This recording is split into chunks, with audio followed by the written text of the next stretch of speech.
শেষ কয়েকদিনে মুদ্রার এপিট ওপিট দুটোই দেখেছেন সাকিব আল হাসান। আইসিসির বোলিং অ্যাকশন উতরে সম্ভাবনা জাগিয়েছেন ফেরার। এর মাঝে বিতর্কিত বিজ্ঞাপন করেও হয়েছেন সমালোচিত।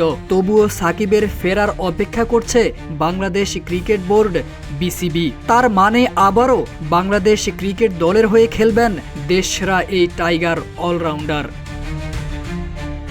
কিন্তু কিছু একটা আটকে আছে টাইগার বোর্ডের সিদ্ধান্তে। দেশের শীর্ষস্থানীয় একটি পত্রিকাকে বিসিবি সূত্র জানিয়েছে সাকিবও চাচ্ছেন বাংলাদেশের জার্সিতে আবার খেলতে।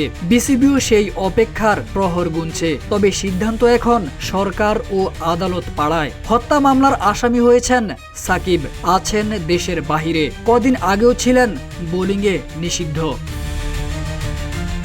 তবে সব খরা কেটে যাচ্ছে এই অলরাউন্ডারের। তৃতীয়বারের চেষ্টায় বোলিং অ্যাকশন শুধরে নিয়েছেন। খেলার আশাও জানিয়েছেন। টি-20 থেকে অবসর নিলেও টেস্টকে আনুষ্ঠানিকভাবে বিদায় জানাননি। ওয়ানডে খেলে যাওয়ার ইচ্ছাও জানিয়েছেন সাকিব আল হাসান। জানা যায় বোর্ডও এমনটাই আশা করছে। সম্প্রতি নিজের অফিসিয়াল ফেসবুক পেজে একটি ভিডিও পোস্ট করে ফিটনেস নিয়ে কাজ করার ইঙ্গিত দেন সাকিব। এর আগেও তিনি ক্রিকেট থেকে বিরতি নিয়ে ফিরে এসেছেন। তবে এবার তার ফেরার পথে রয়েছে আইনি জটিলতা। বোর্ডও সবকিছু সমাধানের অপেক্ষায় আছে। সূত্র বলছে বিসিবি সাকিবের ফেরার সম্ভাবনা একেবারেই দেখছে না। এটা বলা ঠিক হবে না। সাকিব আবার ক্রিকেটে ফিরবেন এমনটি বিসিবিরও প্রত্যাশা। কিন্তু তার ফেরাটা শুধুমাত্র ক্রিকেটীয় সিদ্ধান্তের উপর নির্ভর করে না। সরকারের অনুমোদনও এখানে গুরুত্বপূর্ণ।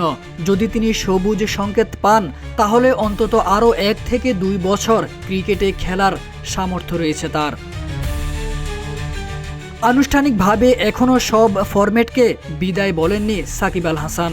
বিশ্বের ঘরোয়া টুর্নামেন্টগুলোও খেলে বেড়াচ্ছেন। নিষেধাজ্ঞা কাটিয়ে ওঠা টাইগার অলরাউন্ডার আছেন বিরতিতে। তবে খুব দ্রুতই হয়তো তাকে মাঠের ক্রিকেটে দেখা যেতে পারে। তবে তা অবশ্যই দেশের বাহিরের কোনো টুর্নামেন্টে। তারেক আজিজ খান, রূপালী বাংলাদেশ।